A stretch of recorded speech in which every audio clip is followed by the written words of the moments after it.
Hello, everyone. I think we're going to get started. Welcome. My name is Lynn. I'm a member of the International Socialists in Toronto. And I want to welcome everyone here to this first meeting of the morning of Marxism 2018. This session, we're very honored that this is the first session of starting off this morning. It will be a panel discussion on Indigenous sovereignty and Trudeau's fake reconciliation. Before we get started, I'm just going to read the First Nations territorial acknowledgement. This land is the territory of the Huron-Wendat and Petun First Nations, the Seneca, and most recently, the Mississaugas of the Credit River. The territory was the subject of the Dish with One Spoon Wampum Belt Covenant, an agreement between the Iroquois Confederacy and the Ojibwe and allied nations to peaceably share and care for the resources around the Great Lakes. Today, the meeting place of Toronto is still the home to many Indigenous people from across Turtle Island, and we are grateful to have the opportunity to work in the community on this territory. So I'm going to introduce our speakers, and then we'll get started. Each speaker will be talking for about 15 minutes. We have Crystal Sinclair with us, who's an activist in Idle No More Toronto, a colonial and residential school survivor, Indigenous rights activist and artist. Sue Lynn, who's not here yet, but will be here. She's in the bathroom. Oh, she is here. Okay, sorry. She's an organizer with Grassroots Indigenous Women of Tkaronto and fighter for justice for Indigenous children and youth. And our third speaker is Gustavo Monteiro, who's a member of the International Socialists in Toronto and a former student activist in Brazil. So we'll get started right away, and our first speaker will be Gustavo.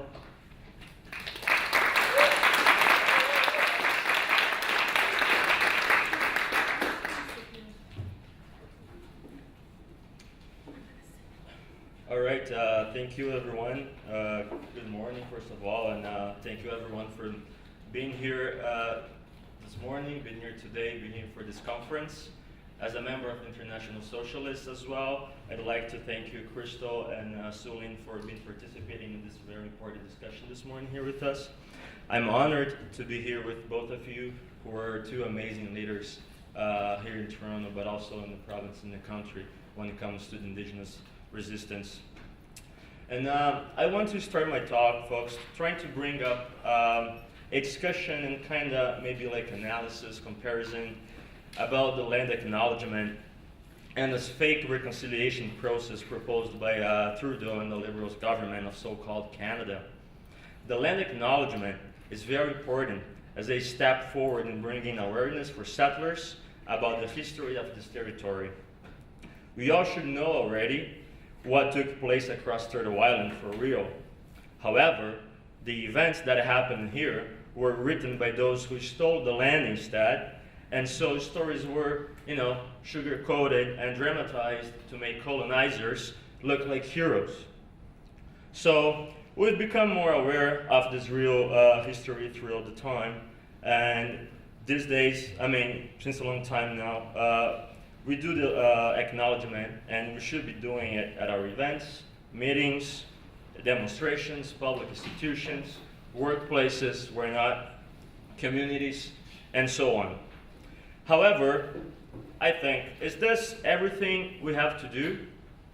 Are we pardoned for the historical genocide and abuse that Indigenous folks go through by simply doing this? Isn't it enough to say sorry, cry, or say sorry again? No, it's not. It's not even close.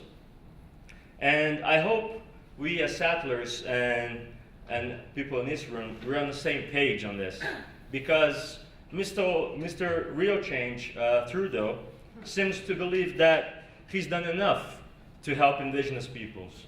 He might say sorry several times more. We're gonna wait for that for sure.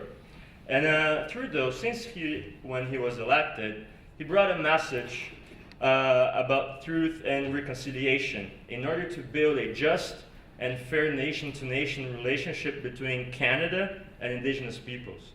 He firmly stated many times about consent and talks as a norm and standard procedure when discussing anything that would involve Indigenous communities, their land, and developments brought by the Canadian government.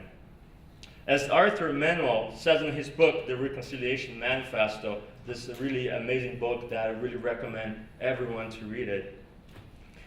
When politicians like Justin Trudeau speak about Indigenous peoples, they invariably use relationship language, like they're discussing a failed marriage. They offer mea culpas for Canada's past behavior, and they call for reconciliation, as if all we needed was a bit of counseling, an honest conversation, so we could find out how things went astray between us, and then, finally, we could forget the past and head into the future together hand in hand. And he ends, the remedy is not apologies and hugs, but recognition and restitution. And what have we seen since then, folks? Disrespect, surveillance, impoverishment, dispossession, incarceration, exploitation, colonialism, and neocolonialism. As one of our comrades from the organization wrote in one of his articles for our paper and website and so on, Jesse was right there, for Indigenous nations to live, capitalism must die. So we as settlers, and I hope also socialists in this room, living in occupied land of so-called Canada, we must support First Nations and their struggle against the settler colonial state and against the interests of Canadian capital, which continue to exploit and destroy Indigenous lives in their land. Marx said that the expropriation of great mass of people from the soil, from the means of subsistence and from the means of labor, forms the prelude to the history of capital.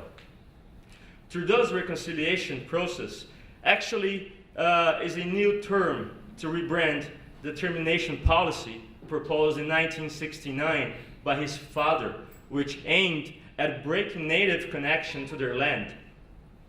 That way, Indigenous people are assimilated into the settler state, losing their rights over their territory and consequently opening the path for Canadian and/or international capital to exploit the land.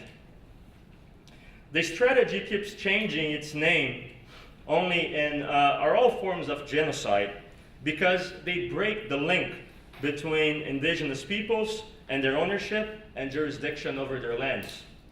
Names like ways of calling it back, in the old days, they would say cede, release, and surrender model, surrender and grant back model, modification model, non-assertion model, and more recently, reconciliation model. The Liberals' government and the Liberals' government works for the few, not for the many, and definitely not for Indigenous peoples, as Canada has backed up destructive resources extraction companies south of the border, not only Canada. Indigenous peoples and the campesinos from Ecuador have been on a 10-year court battle against Chevron as their land was exploited and damaged by this company who went there, exploited the crap out of that territory and that people, and left when there was nothing else for them to make profit off. And what now locals and indeed the Indigenous people from that land have to deal with is with contamination of soil and water, for example. Also, a letter from Indigenous communities and organizations from South America sent a letter to Trudeau in 2015 when he was elected, asking him to stop Canadian mining companies from all the destruction they're causing south of the border. And of course, the Canadian Prime Minister didn't answer anything, not even crocodile tears as we see here in Canada, or not the famous sorry. Marx also described this compulsion of capitalism to spread throughout the world. He said, the need of a constantly expanding market for its products chases the bourgeoisie over the whole surface of the globe. It must nestle everywhere, settle everywhere, establish connections everywhere. Also, capitalism's nature of primitive accumulation explains why the Canadian state won't address the land question when dealing with Indigenous folks and communities, which is the root of the problem, also mentioned by Arthur Manuel. He says, when you put people on a 0.2% of their territory, you literally generate a system of impoverishment within that community. Because of this strategic displacement of native communities, we can easily understand why Canada, the settler state of Canada, is usually ranked as one of the best places to live in the world. Meanwhile, Indigenous communities end up ranked at a position of 78, according to Artis data, in regards of quality of life, for example. And Trudeau still wants to move forward with Kinder Morgan. His more recent aggressive approach shows the Prime Minister's real face, and as Indigenous people say, he's just another Trudeau. Of course, folks, since European invasion and the ongoing colonization process, there's been a resistance. From the Red Power movement to the land defenders and water protectors, and I don't know more, from Oka's resistance to Muskrat Falls and Kinder Morgan. From the cases of the murder and missing of Indigenous women, the suicide crisis in Atawapska, and cases of Colten Boushie and Tina Fontaine. Indigenous peoples are strong. They're leading many fronts of resistance, not only Canada, but throughout the world. I'm sorry, it's just, that's a lot to me.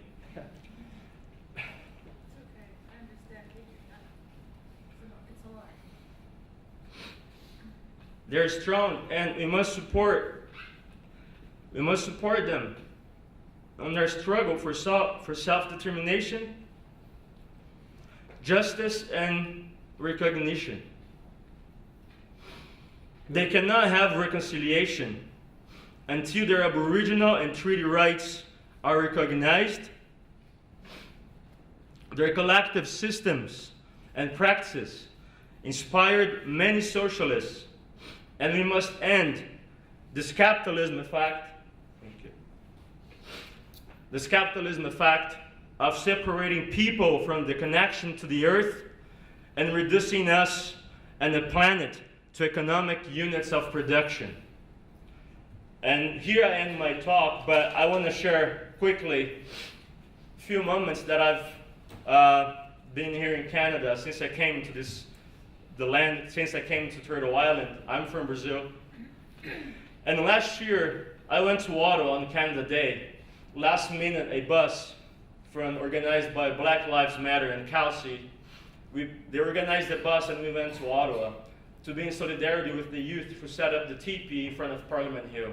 So we went there to bring, wood, matches, and things like that to support them there, as they were there for, of course, a reasonable reason and all the things that Indigenous people have been through in this territory. And just by arriving at that place, folks, you could see what is the problem, the systemic racism and exploitation that exists towards the Indigenous people in this territory. The teepee was set up on the corner of that place, that site in front of Parliament Hill, where a majority of the crowd was separated in front of the stage. And around that teepee wasn't Trudeau, talking to them and smiling to them as he does. There was the Parliament Police, the Ottawa Police, the RCMP. What are you talking about truth and reconciliation or human rights defender when you have all that apparatus around that people? How he can, on the day after, show up inside of the teepee to talk to the Indigenous youth and promise this and that, and then now just say that he might call the army if the Kinder Morgan ends up being built. Shame. We did, we made interventions as Trudeau was talking. We called out the genocide that's happening. We called him a liar, and it was very difficult, folks, to see as I was taking pictures and being there. Most of the crowd making signs for us to shut up. Oh, Shame, definitely, shame. And that's the part that we, in our organizations, and the political organizations and communities and the workplaces, we have to make sure that we educate people about these things, that they understand that we're here to share the land with those who were here before us and took care of this land way better than we've been doing. So that was a very difficult moment, and I just believe that we have to come together as settlers, support their fight, and show up to Soaring Eagles camp here in Toronto. They've been there for a long time now, right? People, sorry, go ahead. 60 days they've been there. And it's not only.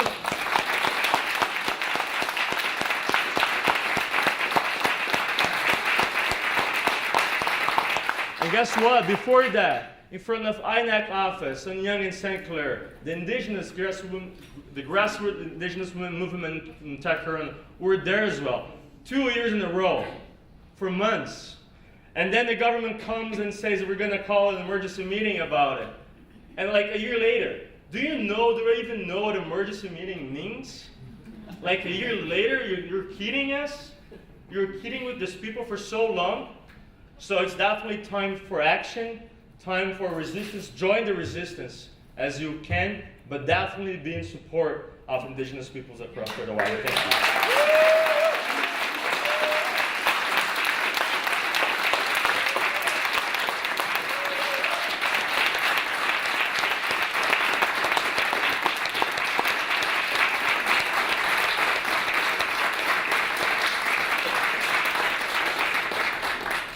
Thanks, Gustavo. So our next speaker will be Sue Lynn. And do you want to stay there, Sue, or come up here? Can someone help me? Yeah, I think it's better for me to sit because I'm a little nervous and Yeah, sure. fainted, so I might end up dropping. Do we have a microphone at the back? It's my first time, so I thank you all for being here today. So bear with me.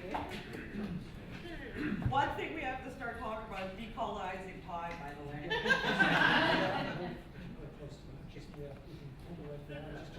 Okay.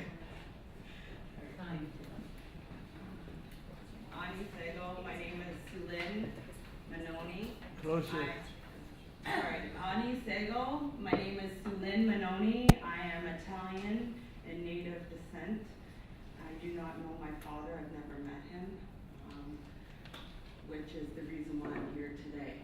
My journey led me on the discovery of my history, and it ended up being a rabbit hole and finding out that it's not just me, it's many of us that are going through the same thing of trying to find our way back to our communities, to our families, to our ancestors, and to the true meaning of what it is to be First Nations on these lands.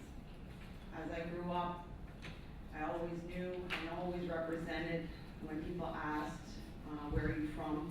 They always thought I was South America, from Venezuela or something like that, but I told them I was First Nations and Italian. I ended up growing up on the lands of Tkaronto and Mohawk territory.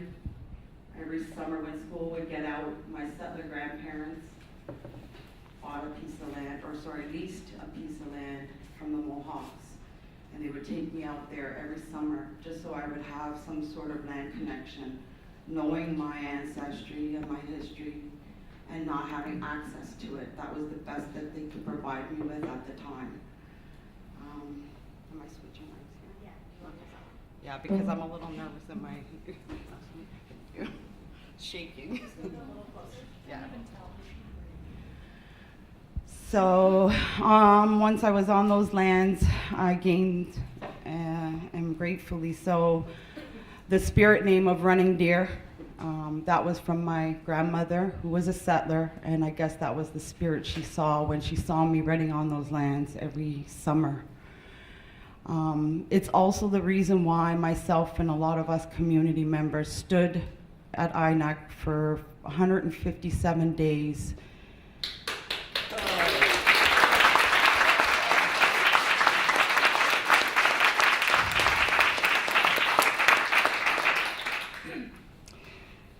To represent what that means to have connection to the land, because I was too once suicidal, and the only thing that brought me back was my connection to the land, and I had to remember what it was like every time I went there, every summer. What did I enjoy? So I started doing those things and going back to the land and playing with the animals again and all that kind of stuff, and it got me out of my depression. As you know, living in the city can be suffocating at times, so there's a lot of stuff that I could go on about when it comes to my journey and how I got here. But I do want to start off by recognizing that we are gathered here today, and I'm grateful for this moment as we are opening up spaces and conversations that wouldn't have happened a long time ago. And I'm grateful that you're here to at least hear what we have to say and have us move forward in a good way. So we're talking about sovereignty on Indigenous lands. I'm not sure what that even really means anymore. Every time we try to be sovereign on the lands and speak up about the atrocities and the injustices that our people are facing, we are met with resistance on all levels, let me tell you. In our INEC occupation, we started with everything from the building people coming and telling us to move because they wanted to wash the windows, to the fact that we were impeding the access ramp, to them full-fledged pushing up an construction site that was supposed to happen 6 months later, but they pushed it up and did it right when we were there. These are the ways that they tried to tactically make things uncomfortable for our people so that we just shut down and leave. We had the hydro company coming in every 2 times a week to go down inside the ground to check on a responder, and my response to them, well, is if it's that unreliable, then shouldn't we be looking for another source of energy? You know? So those are a couple of the things that we were met with, on top of the racist comments, those people that we made uncomfortable. But at the end of the day, all in all, the majority of that was positive. We gave out probably about 3,000 pamphlets. We gained about 1,100 signatures, which gained us access to a whole network of people that we wouldn't have had access to before. So not only do these occupations, these encampments represent the struggles, they also represent something more. They represent the decolonization of our territories, lands, communities, and minds, because we come together as community members on issues that are important to us. And that's what we have to do, is decolonize the mind. Open your hearts. That's why I have this hat on. It says open your hearts and decolonize your minds. And that's not easy, but what we have to do is deprogram and reprogram ourselves. And the only way we can do that is by engaging in these conversations, by getting into these circles, by being around Indigenous people and letting them take the lead. We've done it this way so far, and look where it's gotten us. Maybe, just maybe, if we try something new, we might find some new discoveries, a new way of something we don't even have the possibility to compute in our brains, because we have been constructed underneath the colonial constructs. I will touch on the Truth and Reconciliation, and I will just say this. It has been 1,061 days since that report has gone out. And in those days, they have completed 7 of the 94. It went from 2007 to 2015. It cost $76 million.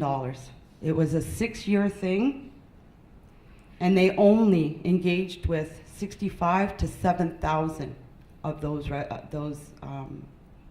Indigenous people that were taken into residential school. We were told there was 150,000, if not more. They didn't even get to half. All this is doing, all these things are doing, all these meetings, inquiries, to me, and I can only speak for me, all they are doing is helping this establishment collect data information on our people so that they can later on utilize it in whichever way they seem fit. So this whole premise that they're doing all these things for Indigenous people is great. And it's getting conversations happening, and it's getting us out trying to figure out how we can fix this. But at the end of the day, it's not really doing what needs to be done. And what needs to be done, as Arthur Manuel has said, is that the land needs to be given back to the people. We are one of the fastest rising populations, and they've got us on 0.2% of land. So as my brother here had stated, how are you expected for a community to thrive when they don't even have the room to grow? Think about a tree being in one of those boxes out there. That tree doesn't grow any bigger because its growth is stunted, because it doesn't have access to the necessary things it needs to survive and thrive. We're not asking for handouts. We were already doing it before everybody got here. What we're asking is that those on the other side of the treaty table get familiarized with those treaties in your territories, in the lands that you walk on. Get to know those people in those lands and those territories you walk on. And let's talk about it. Let's talk about how can I help? What do you need me to do as a treaty partner to have better relations as a guest on your lands? Technically, Canada and the United States are also guests on these lands. They are illegal foreign entities that have no land base. They are not even countries, they're states. Countries need land base and language. Both of them don't have either or. They have borrowed language from 2 colonized nations. Well, US only has 1, but we have 2. So, I mean, they're only doing what we're allowing them to do. Knowledge is power. If you understand what has been set forward prior to all of this occupation, it's not only here to protect us or the lands or the waters, it's also here to protect each and every one of you, because when they start cutting, they start going up until there's nobody left but them. So I'm just gonna leave that with everybody. That's all I have right now to say that's coming to me.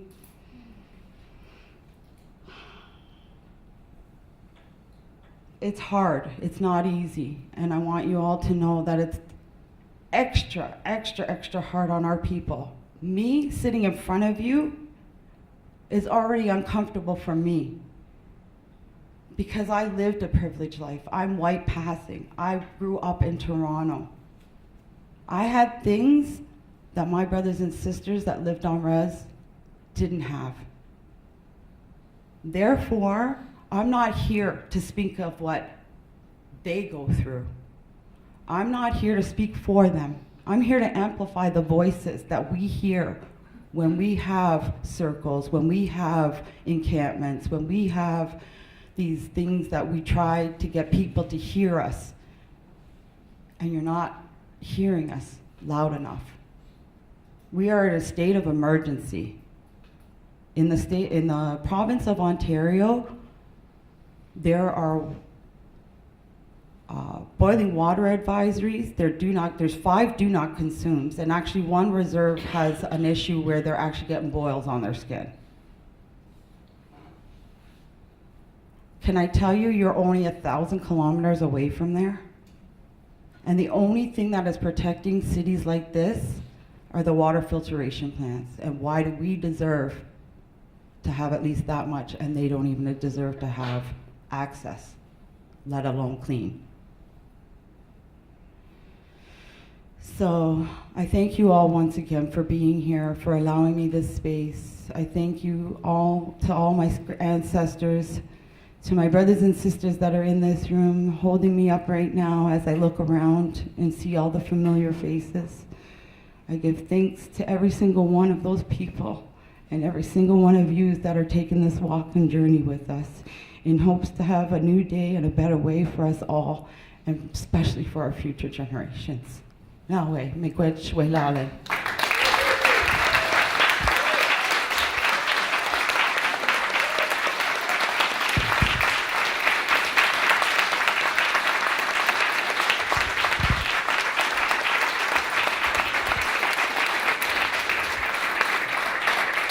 Well, I don't know what I'm going to say after that, Lynn, but yeah, I'm up.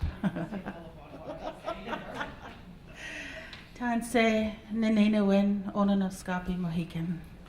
I said hello in my Cree language, and my name is Howling White Wolf. My colonial name is Crystal Sinclair. My clan is the Bald Eagle clan, and my community is Fisher River, Manitoba, which is about 2.5 hours outside of Winnipeg.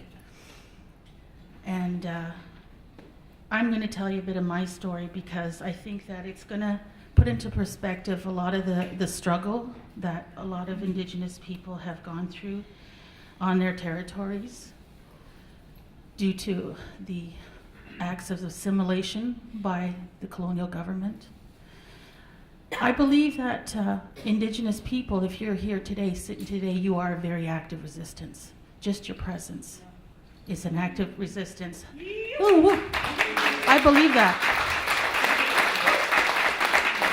That you can stand today and stand up against a racist colonial government that has disenfranchised our communities, displaced our people, kept them impoverished due to their policies in the Indian Act and all these policies that have kept us down, set us up for failures, and continuously do that. And when young Justin got elected as Prime Minister, to me, it was just the same old story.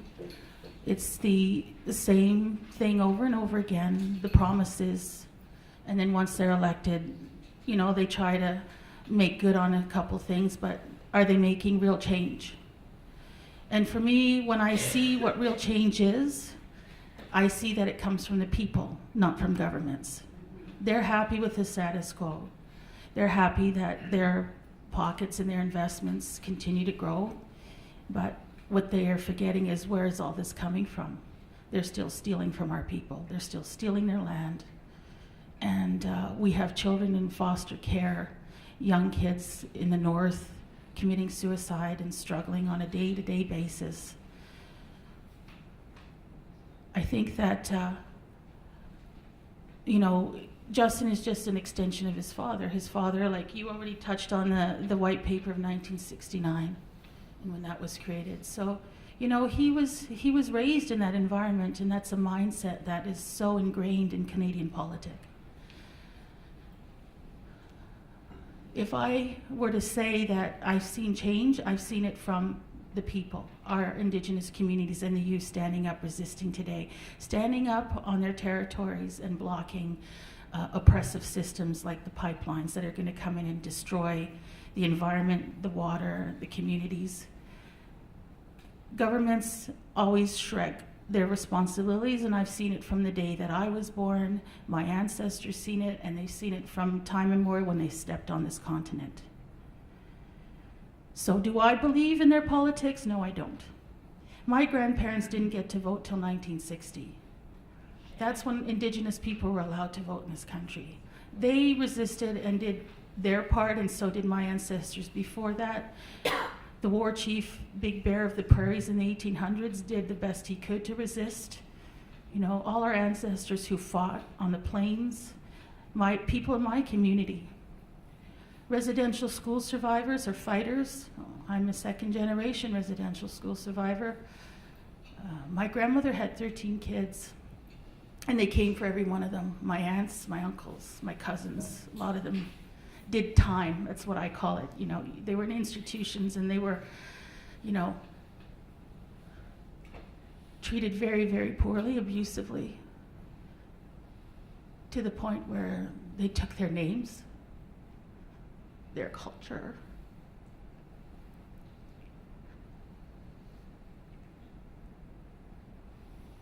It shouldn't have been that a woman had to travel this country looking for 13 children displaced in residential schools. She was lucky, hers actually came back alive.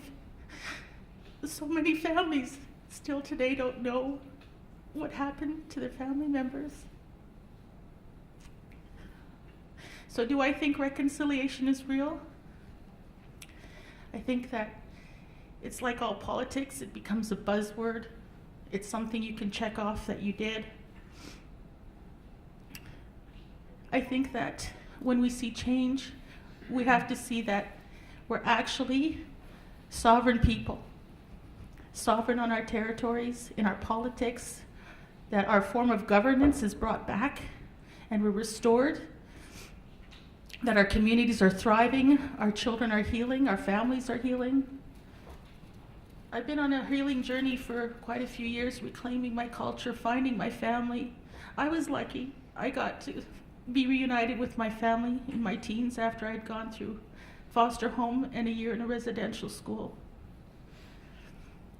People don't understand the deep suffering that our communities have endured. And they want to throw reconciliation out there like, you know, it's going to happen right now, but it is always on their terms. And I say, screw them. It's not on their terms anymore. We're fighting.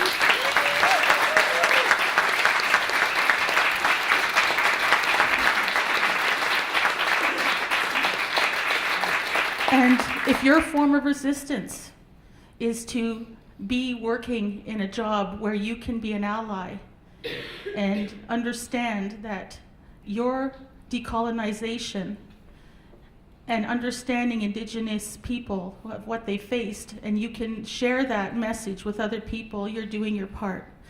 You know, some people put their lives on the line, they stay front line and they occupy in front of buildings and courthouses and blockade roads, and if you have to do that, then I fully say do it, because this is the time. We are in a state of urgency. Our climate is declining.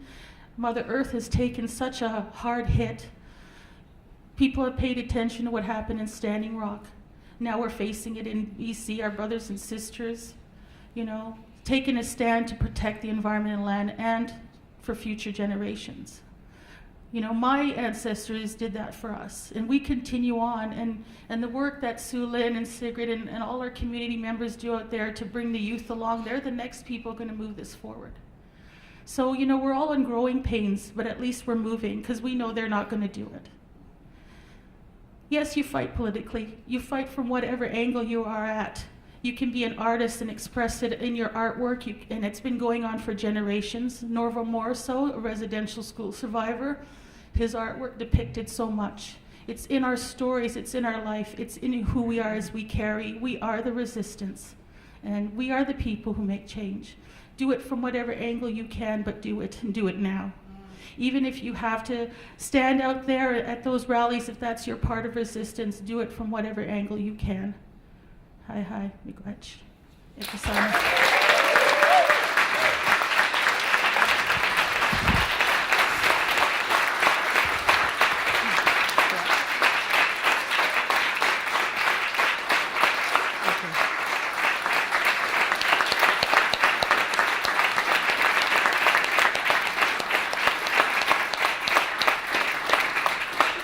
Oh dear, sorry, I'm supposed to be chairing this meeting. That was. You are, you're doing a great job at it. that was a